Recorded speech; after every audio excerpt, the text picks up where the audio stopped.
Sahabat Pojibika, polemik seputar penarikan kendaraan masih sering terjadi, terutama ketika penarikan yang bertindak di luar prosedur yang benar. Penarikan paksa di jalan, tanpa surat tugas atau sertifikat fidusia, kerap memicu konflik antara konsumen dan leasing.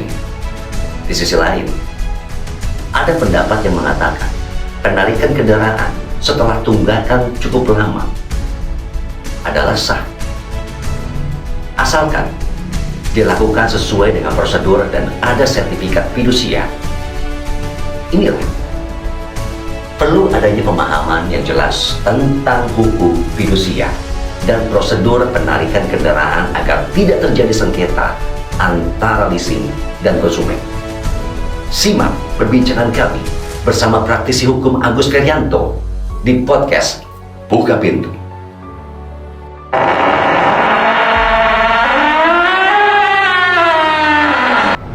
Pojibika. Salam jumpa, ketemu lagi bersama Jaka Suara kali ini dalam acara podcast di Pojibika. Dan kali ini saya telah kehadiran satu orang tamu dan akan membahas mengenai problematika kasus yang banyak dan viral di media sosial dan juga di masyarakat. Selamat malam dengan Agus Ferianto. Bapak Agus Ferianto. Beliau adalah seorang pengacara dan beliau nanti akan memberikan informasi yang paling akurat mengenai kasus yang sering terjadi di lapangan, yaitu mengenai tarik menarik tambang. Bukan ya? Penarikan ya? Ya, jadi mengenai leasing dan juga debt collector. Dan Pak Agus panggilnya apa nih? Ferry. Bung Ferry. Ferry.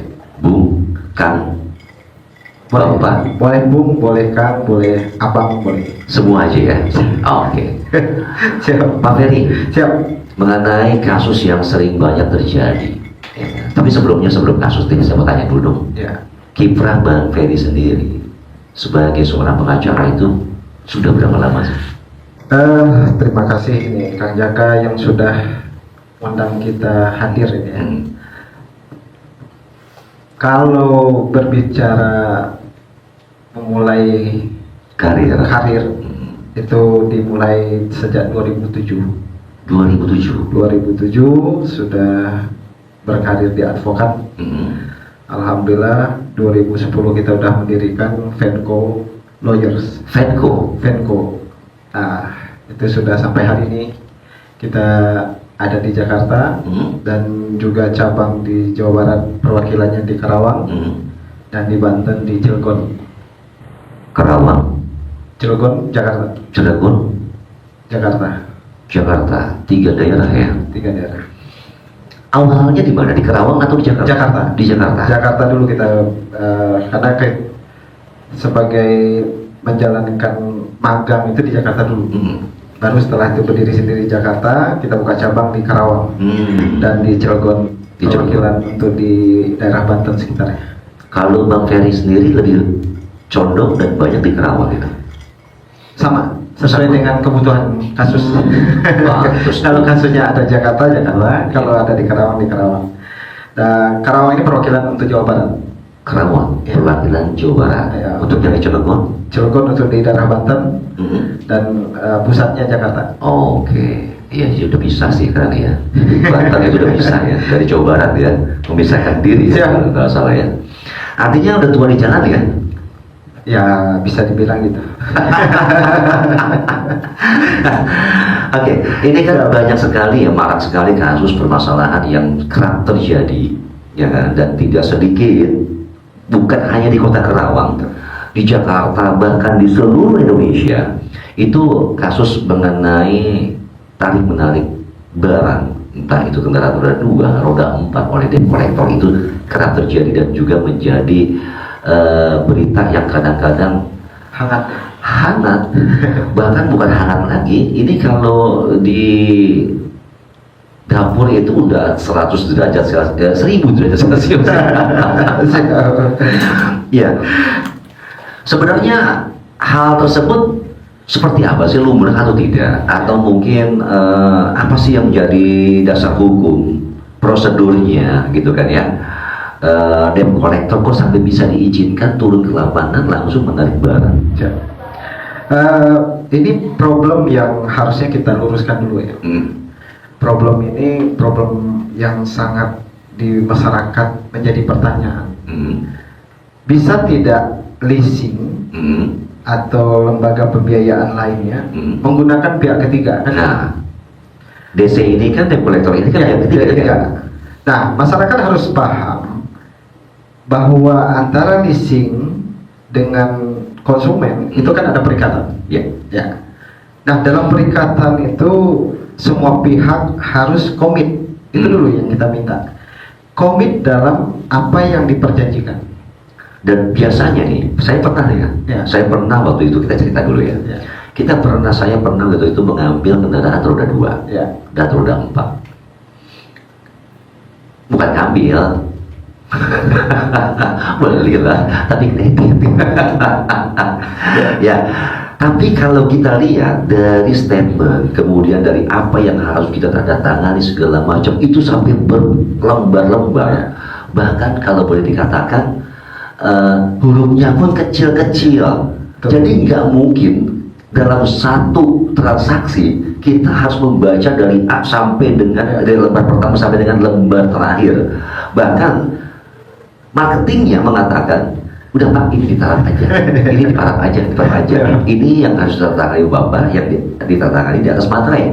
Jadi kita sebagai konsumen itu nggak membaca tuh apa yang namanya perjanjian, ya kan, pasal-pasalnya, ayat-ayatnya segala macam gitu kan. Ya mereka juga kan ingin cepat, Ya. seperti itu. Oke. Nah itu bagaimana tuh? Ya, yang saya bilang tadi, hubungan antara leasing dengan konsumen ini ada perjanjian.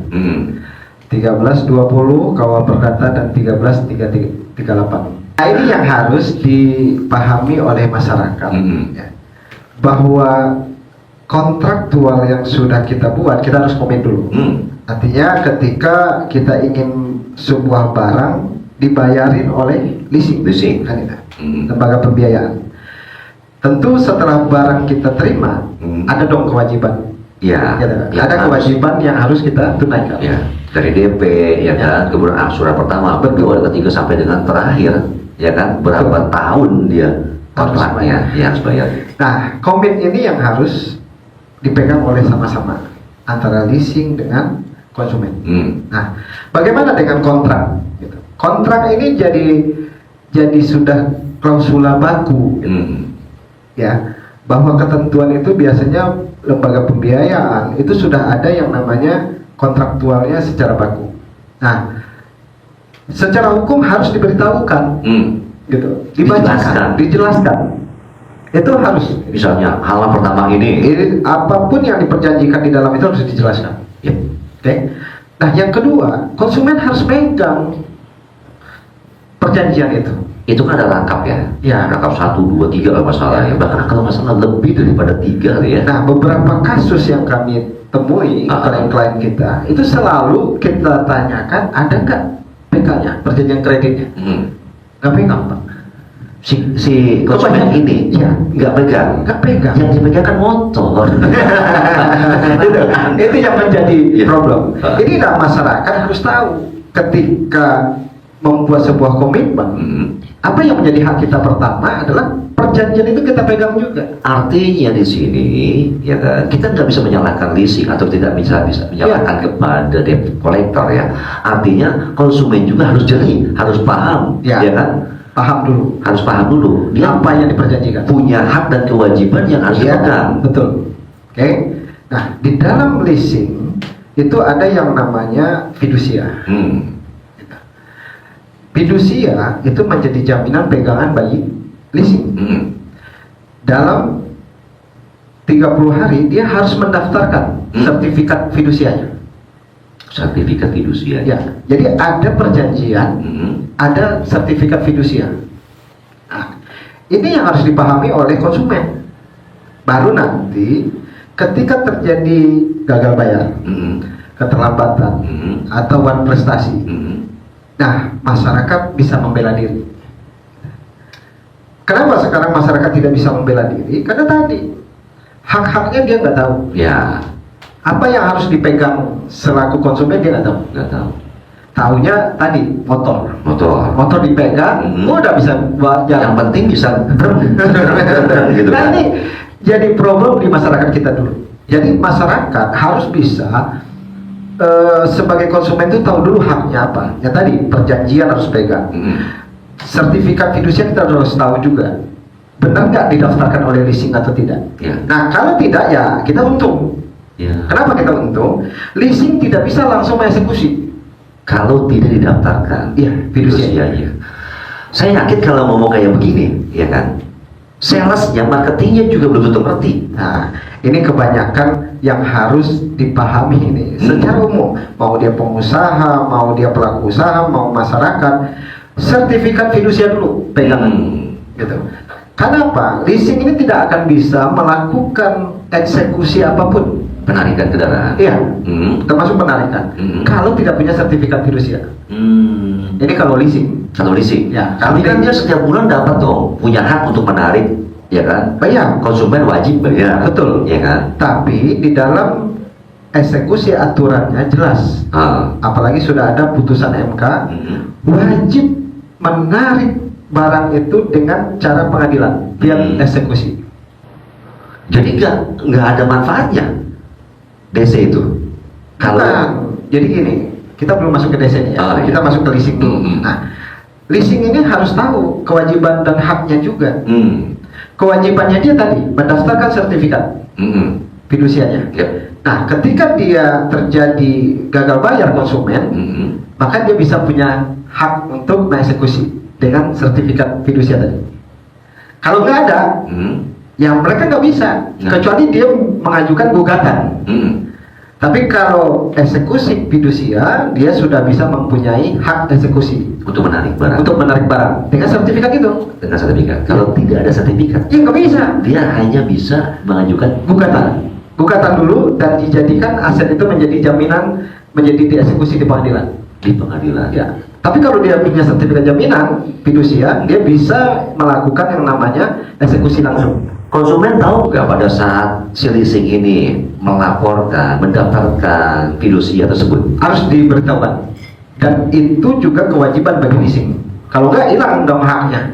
Artinya si konsumen juga harus memiliki berkas dari.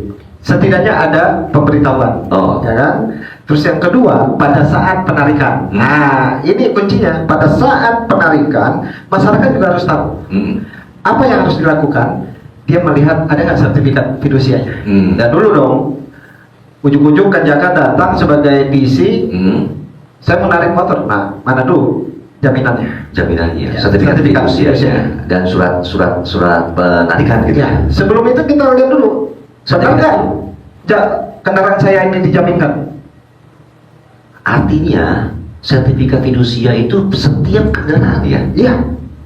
Itu bukan kendaraan. Bukan. Itu Bukan terkait global. Bukan. Oke. Jadi untuk barang-barang bergerak itu dijaminkan dengan fidusia. Kecuali tanah Ya. atau hak tanggungan. Ya. Nah, fidusia menggariskan gitu sebagai hak bagi leasing. Nah, ketika fidusia ini sudah ada, baru dia punya hak untuk menarik. Nah, bagaimana keberadaan pihak ketiga dalam hal ini debt collector atau istilah masyarakat sekarang mata elang ya. Nah, mata elang ini boleh dikerjasamakan karena ada surat edaran BI, ada peraturan BI yang membenarkan itu, termasuk peraturan OJK.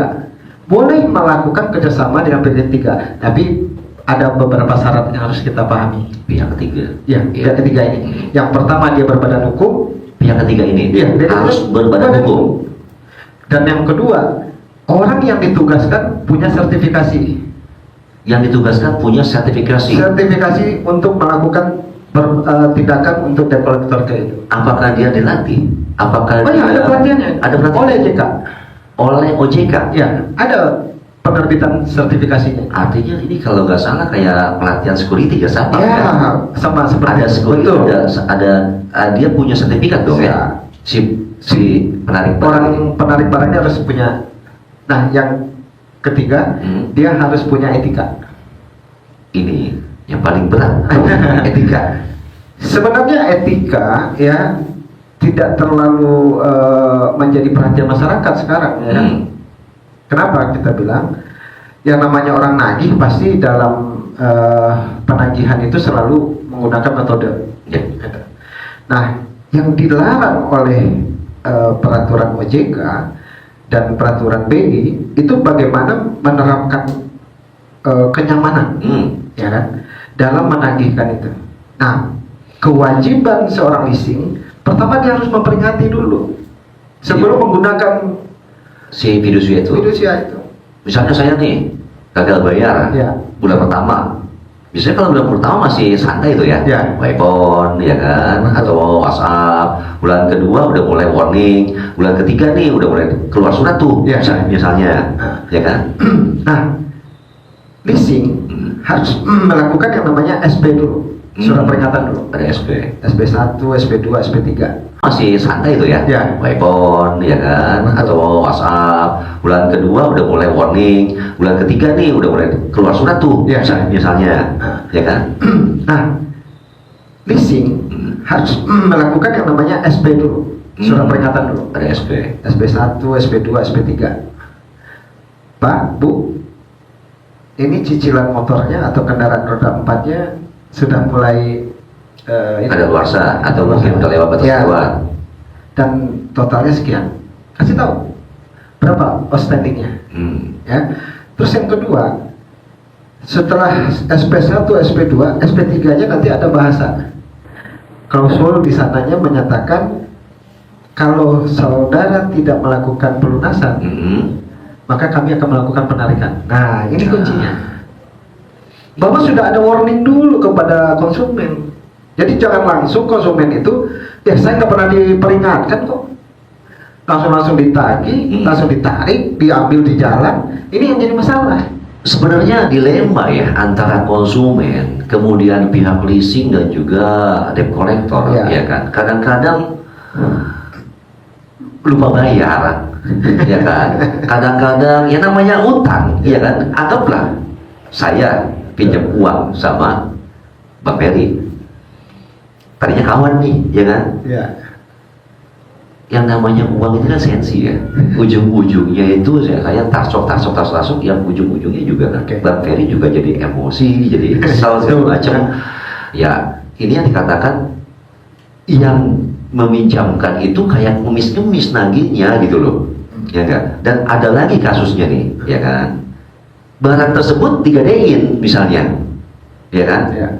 Surat itu otomatis yang diberikan oleh leasing itu ke tangan pertama dong. Ya. Pihak yang menerima gade Ya. itu tidak merasa, tiba-tiba ditarik, gimana tuh? Ya. Jadi gini, kita melihatnya per kasus dulu ya. Ada kasus di mana gagal bayar itu disebabkan memang kondisi, ya, kondisi masyarakat atau konsumen itu sendiri. Dan yang kedua, ada memang culas, tidak mau bayar. Ya. Ada banget nih. oh, udah ada uang tapi nggak mau bayar. Iya, iya. Gitu. Terus yang ketiga ada orang juga yang tadi memanfaatkan kondisi. Jadi sudah mendapatkan barang dengan cicilan, dia gadekan lagi dapat untung lagi, hilang barang kan gitu. Iya. Nah, ini berbeda kasus penanganannya, kan gitu. Kalau yang tadi barang sewaan, namanya leasing tadi itu digadekan ke pihak lain atau dipindah tangankan, itu pidana. Yang Si pelaku, nah konsumen tadi, ya bisa dipidana. bisa dipidana. Iya. Kalau seandainya si pelaku atau pemilik kendaraan melaporkan, ada nggak memungkinkan dilaporkan? Misalnya, saya mau laporan kalau barang tersebut saya gadekan karena saya nggak bisa buat bayar gitu loh. Tapi jarang sebenarnya ya. Nah, 1% doang kan. Jadi kalau ada upaya, ini kan bahasanya jangan gade lah, ya, oper lah ya. Iya, oper. Karena kalau gade itu sudah ada tanda kutip dalam bahasa masyarakat sekarang. Iya. Kita ambilnya oper.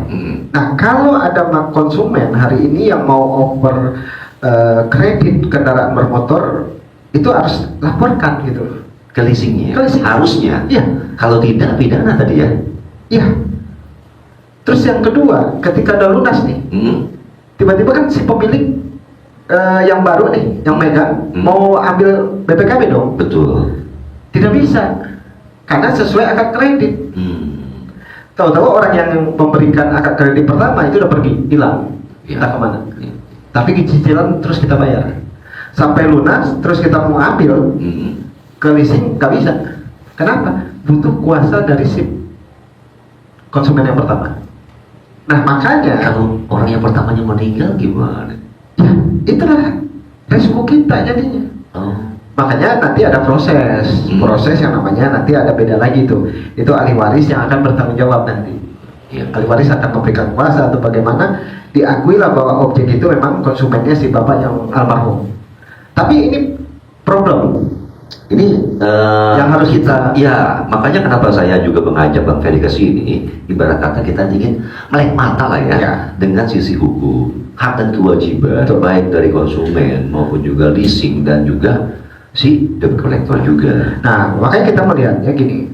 Jadi kita nggak boleh juga memberikan pandangan yang sepihak, negatif terhadap apa yang dilakukan oleh leasing. Leasing yang tadi saya bilang, dia memberikan motor dengan dia yang membayarkan. Betul. Ingat loh, Betul. masyarakat juga harus tahu gitu.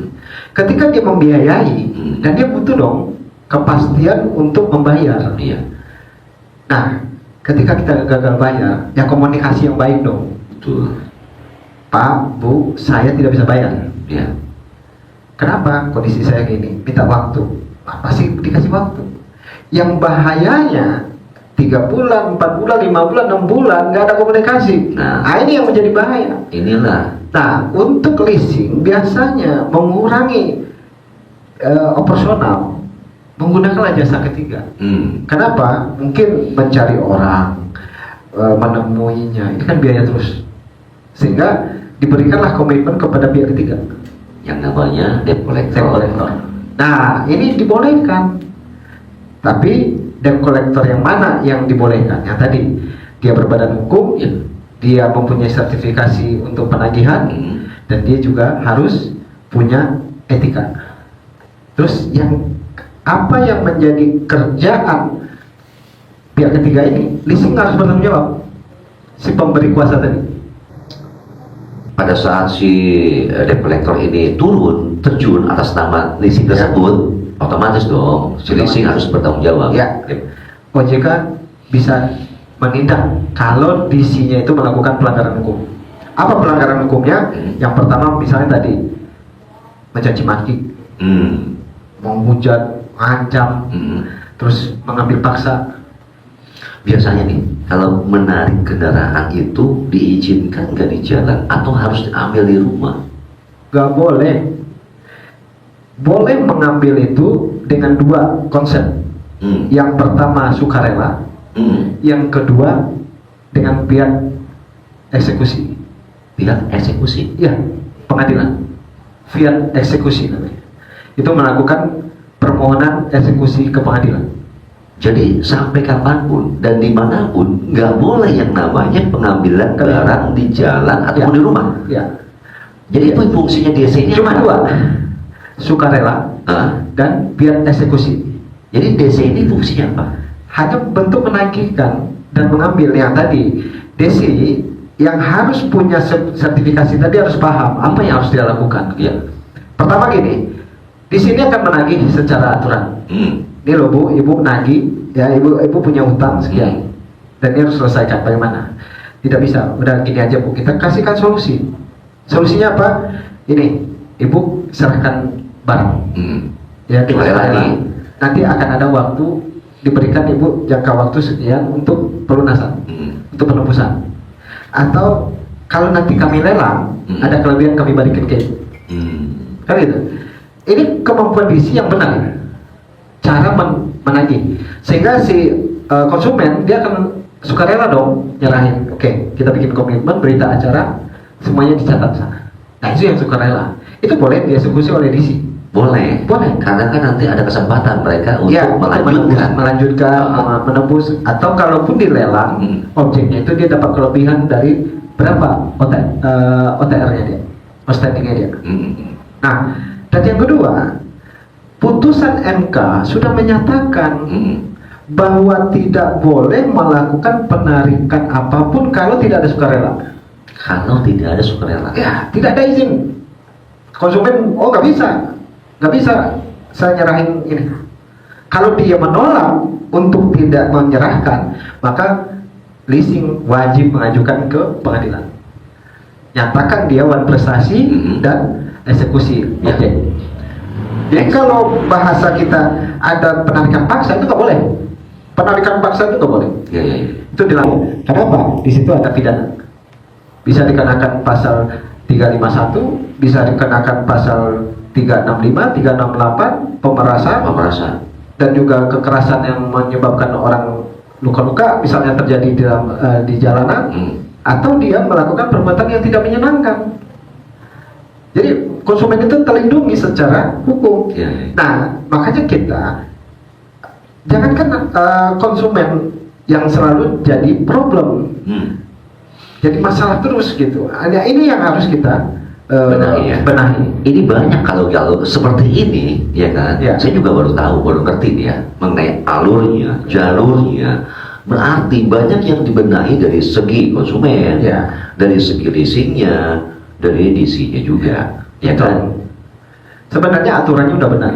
Aturan udah pasti benar. Udah benar. Tapi bukan Tapi- untuk dilanggar. Ya. Kebanyakan di Indonesia Ya. untuk dilanggar. Betul. Makanya aturannya udah benar. Minum. Aturannya udah benar. Minum dulu. Oh, minum dulu. Oke, siap. Minum dulu deh. Waduh, ini pas banget ini. Iya dong. Kopinya jelas ini. Jadi bisa panjang nih ngobrolnya. Dari tadi kita ngobrol nggak dikasih kesempatan minum. Bahaya bener. Mau ngerokok nggak boleh. Nah, ini yang harus kita pahami, Kang Jaka ya. Masyarakat jangan hanya selalu minta hak gitu. Kewajiban pertanyakan juga dong. Iya. Jangan kewajibannya leasing yang dipertanyakan, haknya ke leasing juga harus kita berikan. Tapi Kenapa? jarang ya kasus seperti ini tuh terjadi di pengadilan. Ya tadi ini untuk meminimalisir biaya. Leasing juga udah ogah masuk ke pengadilan. Ya, karena tadi kan proses lama, biaya, Ya. gitu. Nah, tapi ada aturan Mahkamah Agung proses sidang yang sederhana, persidangan yang sederhana. Contoh. Ada. Sekarang itu ada Sidang proses depan. sidang enggak, persidangan sederhana. Itu dalam waktu jangka 30 hari itu bisa selesai. Oh, 1 bulan. Ya. Jadi itu diberikan oleh Mahkamah Agung untuk mensiasati ini. Karena tadi berapa sih harga motor? Ya kan? Paling 10 sampai 20 juta. Nah, biaya pendaftarannya berapa? Biaya pengacaranya nanti atau biaya ininya. Itu kan harus diperhitungkan. Sehingga leasing berpikiran, ya ngapain saya melalui jalur hukum? Udah, saya bisa kerjasama dengan pihak ketiga, tolong bantu saya tagihkan itu. Kalau nggak, ambil barangnya. Mohon maaf nih, Ya. ya kan? Kalau tata petik misalnya, boleh nggak aparat keamanan bergabung di leasing? Nah, ini pertanyaannya menarik ini. Di dalam Perkapolri yang boleh menarik kendaraan leasing hanya polisi. Hanya polisi? Ya. Jadi polisi bisa dong jadi berbadan hukum, apa jadi Bukan. detektor? Nggak. Jadi ibaratnya gini, Perkapolri itu memberikan kewenangan kepada leasing. Kalau ada penarikan objek, dia bisa minta tolong ke polisi, ditemani oleh kepolisian. Ya. Nah, yang tidak boleh itu tadi DC atau mata elang ini melakukan tindakan kekerasan memaksa. Penarikan dia boleh. Tadi ada sukarela tadi, berita acara selesai dan tarik barang. Nah, ada masalah di mana-mana hari ini yang kita dapatkan. Ketika konsumen sudah menyerahkan, terus besoknya menebus, barang hilang. Nah, Ini kasus lagi. Nah, ini yang harus dibenahi leasing gitu. Leasing harus juga menghargai haknya konsumen. Ketika barang ditarik, dia diberikan waktu misalnya seminggu atau 2 minggu untuk menebus, maka barang itu harus terjaga. Taruh dulu, yang ditebus ini utangnya yang tertanggung atau sampai lunas nih? Ya, nah di sini ada negosiasi. Ya. Ada negosiasi sana. ada yang namanya restoran antara konsumen dengan leasing. Apakah dia minta perpanjangan waktu? Apakah dia minta dilakukan ulang kredit? Bisa. Kalau seandainya misal pengambilan barang 2 tahun, Ya. dia baru 6 bulan nih, masih ada satu setengah tahun lagi kan, ya kan? Nah di 6 bulan ini dia nggak bayar nih, Ya. ya kan? Tapi begitu diambil barang secara sukarela di bulan 1 tahun sebulan, Ya. dia bayar nih tanggungannya yang 6 bulan Ya. kemarin plus dengan bunganya. Tapi kan masih ada tuh sisa tuh 11 bulan ke depan. Ya. Itu harus diresak juga. Nah kan gini, itu istilahnya perdamaian. Oh, Disitulah ada momen di mana negosiasi antara lisi dan lesor. Nah, manfaatkan media itu. Apakah konsumen tadi karena besar cicilannya per bulan, dia minta kurang? Bagaimana pengurangannya? Mungkin jangka waktu diperpanjang lagi. ya itu resak ya. Ya, restoran. Jadi itu momen negosiasi. Apakah nanti dia punya uang, dia bayar cash tunggakannya, silahkan. Nah, disinilah ruang-ruang yang harus digunakan konsumen dengan leasing. Jadi leasing jangan seenaknya, ketika barang sudah ditarik, dia lepaskan kepada orang lain. Gitu. Itu yang bahaya. Kenapa banyak yang melapor ke kita, Pak, saya nggak bisa menebus lagi, barangnya nggak ada. Karena ibu telat, ini alasannya. Sehingga barang udah nggak ada, apa yang mau ditebus? Aneh tuh kalau kayak gitu ya. Nah itu, nah ini yang harus kita sampaikan kepada masyarakat, bahwa leasing juga lembaga pembiayaan harus tahu haknya konsumen. Jangan sampai ketika sudah sukarela menyerahkan, kasih hak dia untuk menebus berapa hari, berapa minggu, sebulan, 2 bulan. Kenapa? Mungkin dia sayang dengan barang itu, dia akan ambil lagi. Tapi jangan langsung dipindah tangankan lagi gitu. Ini yang harus diperhatikan. Nah yang kedua, konsumen pun harus tahu hak-haknya dia. Ketika terjadi ada namanya eksekusi atau pengambilan paksa, yang pertama yang kita tanyakan itu tadi identitasnya. Ya. Ada nggak perjanjian dengan leasingnya? Terus yang kedua, punya sertifikat nggak dia? Yang penting tanyakan fidusianya. Fidusianya. Itu masyarakat harus tahu. Masyarakat harus tahu dengan hak-haknya. Dan yang kedua, leasing juga harus tahu kewajiban. Jadi masyarakat tahu haknya, kewajibannya juga harus tahu tadi. Kewajiban terkait dengan menjaga barang ketika sudah ditarik. Dan yang kedua, ketika menggunakan pihak ketiga, dia harus meyakinkan kepada pihak ketiga itu memberikan pelayanan yang benar secara hukum. Jangan melakukan penarikan atau penagihan secara melawan hukum. Nah, karena banyak hari ini masyarakat mengadu, yang menjadi problem itu adalah ketika dia menagihkan itu tanpa aturan.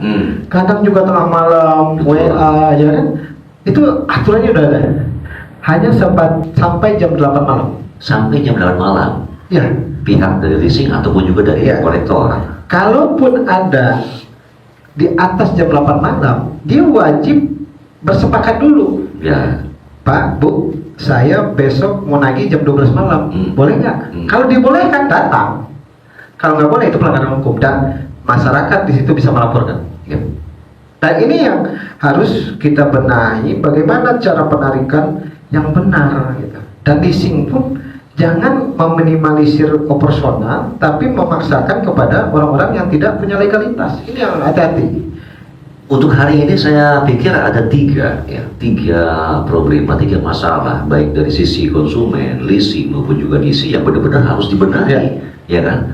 Pembenahan ini bukan oleh pemerintah, sebenarnya pemerintah sudah benar, rule-nya sudah ada, hukumnya sudah jelas, tapi kan pelaku, pengusaha, kemudian juga sebagai debitur, ya kan, yang mengajukan kredit dan juga si pihak debt kolektornya juga memang benar-benar harus banyak dibenahi ya.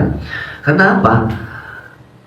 Banyak contoh di media sosial. Ya, kita banyak lihat di media sosial. Pada saat misalnya ada debt kolektor atau juga dari pihak leasing datang ke rumah tersebut mau bertemu dengan orangnya, dia udah 1, 2, 3 bulan gak bayar, orangnya ada dibilang nggak ada, ya kan? Ini dari sisi kelemahan daripada si debitur, ya kan? Kemudian leasing tadi ya kan mungkin tidak memberikan pencerahan mengenai Ya. haknya si debitur terkait fidusia tadi, Betul. ya kan. Dan kolektor, ya kan, karena merasa dia sudah diberikan kuasa hari ini dan bahkan belum lama terjadi di Kerawang, ya kan, main pepet aja tuh, ya kan, ditarik. Ya. Biasanya kalau udah dipepet kayak begitu, yang pernah saya rasakan karena dulu anggota keluarga di sini juga pernah begitu, Ya. ya kan, oleh matelang katanya gitu. Lawang udah lunas, dipepet depan belakang, pakai motor nih, ya kan, depan belakang. Mereka berdua, mereka juga pihak sana juga yang ngaku-ngaku sebagai mantel, kendaraannya tidak ada plat nomor. Ya, yang kedua semua sangkar, bahkan membawa alat, Ya. ya kan, sajam. Yang ketiga, pada saat pemberhentian dia main pepet, kemudian langsung kunci main ambil. Ya. Selesai diambil, kamu ikut saya. Yang bawa motor, yang bawa motor suruh ikut dia, ya kan? Jadi penumpang. Sementara motor si pelaku, korban dibawa oleh salah satu daripada DC yang mengaku-ngaku DC. Sisanya, ini kejadian ya, cerita. Sisanya, lah, anak buah saya ini diturunkan di pasar. Diturunkan di pasar, suruh ambil surat-surat di rumah. Ya. Atau katanya ini bukan punya saya, ini punya bos saya segala macam gitu kan. Ya udahlah, kamu daftar pulang. Nanti ditunggu di leasing misalnya gitu kan. Nggak ada itu. Ya. Jadi gini, yang harus dipahami oleh masyarakat ketika terjadi kondisi di jalanan. Ini, apalagi hari ini booming tentang premanisme, ya, tentang premanisme, apalagi Gubernur Jabar buat satgas anti premanisme. Ya. Itu tindakan premanisme. Termasuk tindakan premanisme. Premanisme. Kenapa? Dia sudah berani mengganggu kenyamanan seseorang. Kalaupun itu benar-benar leasing dari atau leasing atau mungkin pihak ketiga ya. Bagaimana kita tahu dia leasing pada saat berkendara? Enggak.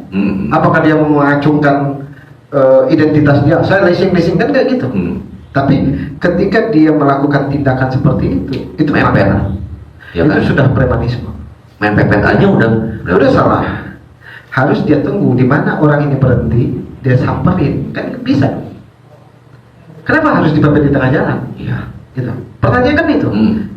Ketika terjadi keadaan seperti itu, kita punya hak dong membela diri. Wah, saya akan dibegal.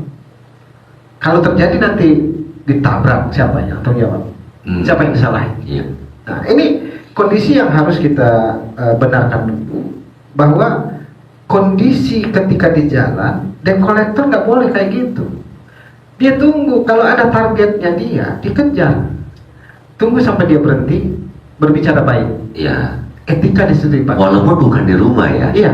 Ya, mungkin selamat siang misalnya gitu kan. Karena gini, penagihan itu hanya boleh di lokasi yang diperjanjikan, Bukan di jalan. bukan jalan.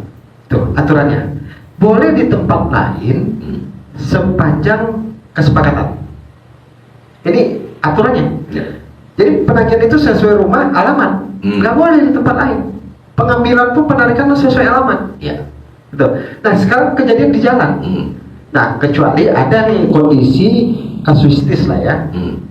Orangnya nggak bisa ditemui, Ya. hilang tanpa jejak. Tahu-tahu ada unitnya. Nah ini boleh kita di tempat selain komitmen, karena kita menyelamatkan unit oleh di sini. Ya. Cuma tadi etikanya di jalan. Tetap etikanya dijalankan. Yang faktor yang ketiga ini yang kadang-kadang Harus. tidak Ini dijalankan. aturan hukumnya. Nggak boleh kita melanggar aturan. Sehingga ketika dia mendapatkan target objeknya, dia kejar dulu, dia ikutin dulu sampai selesai di mana ujungnya. Berhenti ngobrol. Ini barang siapa? Kan gitu. Etikanya kayak gitu. Oh, saya boleh beri, Pak. Oh beli dari mana? Mohon maaf, ini ada surat leasing. Iya. Ini objek kami loh Bu. Oh. Nah bisa tunjukkan siapa yang menjualnya apa? Boleh kita ini. Nah itu yang harus dilakukan. Bukan yang tadi dengan wajah sangar kita intimidasi orang. Oh ini gini-gini. Itu yang jadi masalah. Nah tindakan seperti itu bisa kita laporkan. Makanya Kapolri itu meminta kepada masyarakat ketika ada terjadi tindakan kekerasan di jalan untuk penarikan, videoin sebagai bukti kita. Videoin. Jadi untuk pihak daripada Konsumen. Ya, videoin. Kenapa? Untuk membuktikan ya ada orang Ya. yang melakukan kekerasan ke saya, yang mengintimidasi saya. Ini loh buktinya. Gitu. Itu Kapolri sendiri yang meminta. Ya. Bagaimana melindungi haknya konsumen. Nah ini yang harus kita sampaikan kepada masyarakat. Kita kan ingin nyaman menggunakan objek barang ini. Iya. Nah kalau ingin nyaman, Harus tahu diri. nah itu dia. Harus tahu diri, harus mau membayar. Anda sudah mengkredit, Ya, Anda sudah dibayarkan oleh leasing. Tapi hari ini yang terjadi adalah mereka dengan nyamannya teriak, tolong, ya kan?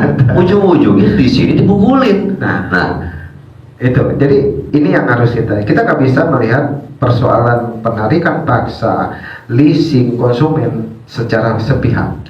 Tapi kita harus benar-benar komprehensif dan melihatnya benar-benar dalam kondisi situasinya apa sih. Gitu.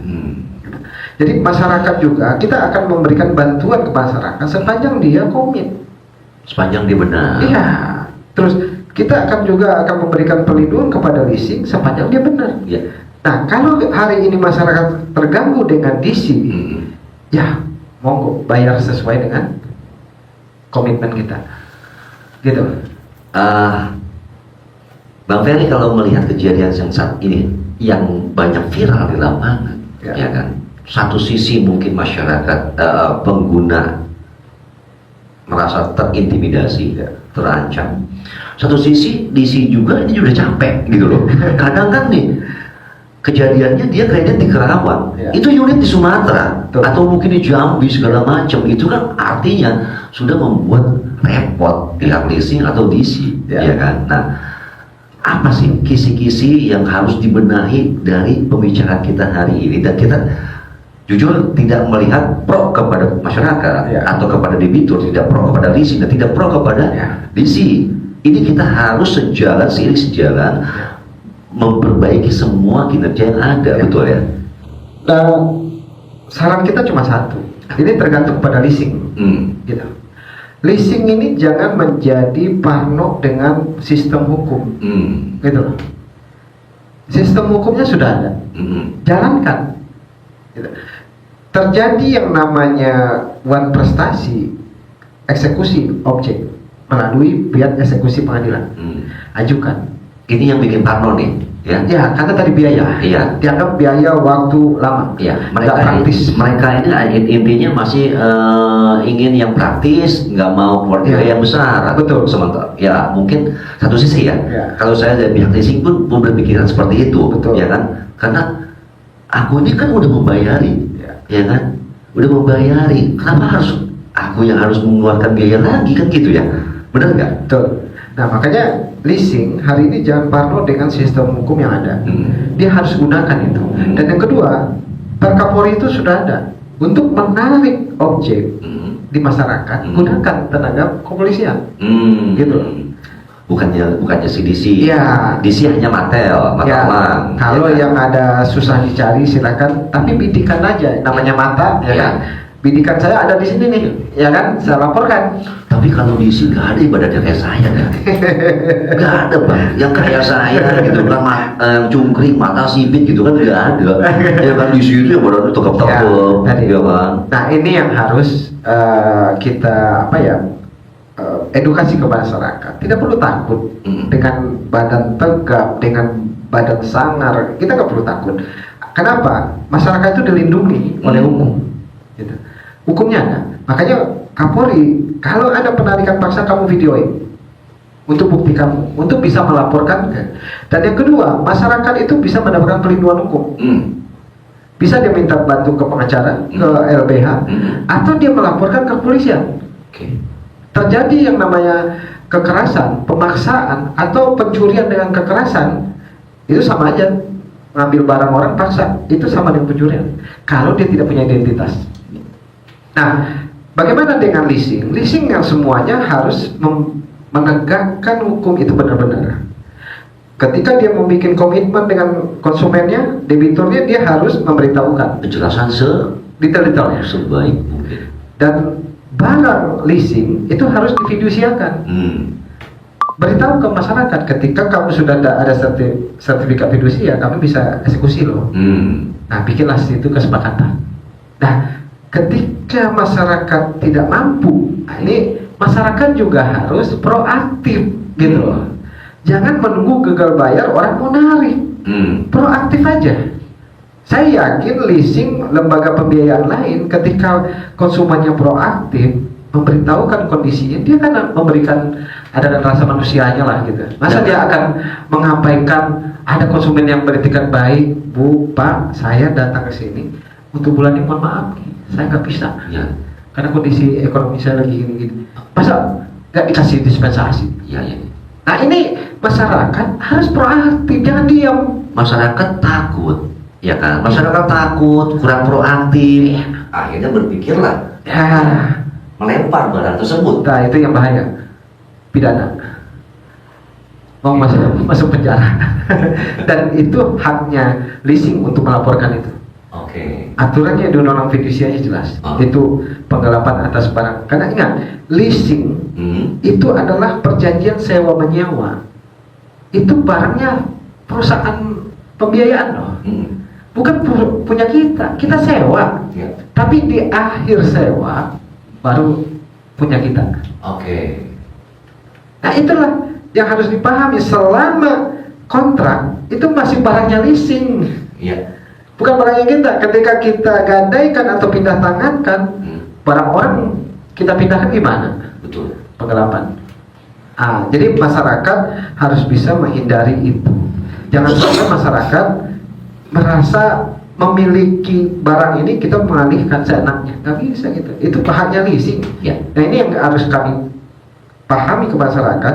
Barang yang ada kredit di kita itu adalah orang yang punya. Harga itu barang orang. Nah, selama kita gunakan, ya bayar sewanya. Oke. Gitu. Jadi itulah ya. Closing statementnya deh untuk malam hari ini. Oke, terima kasih Kenyaga. Ini buat masyarakat semua. Di dalam kita berakad harus paham dulu kita. Yep. Ya. Terus komitmen dengan apa yang kita tanda tangani. Kalau kita sudah bisa berkomitmen, maka hidup kita akan nyaman dan kendaraan yang kita gunakan juga akan nyaman dan selamat dalam perjalanan. Tapi kalau kita sudah culas dan tidak mau membayar kewajiban, ya mohon maaf, orang yang punya barang juga berhak dong untuk menagihkannya. Ya. Mungkin itu. Untuk informasi lebih lanjut mungkin silakan Bung Ferry. Ya, kita nanti akan ada segmen yang lain.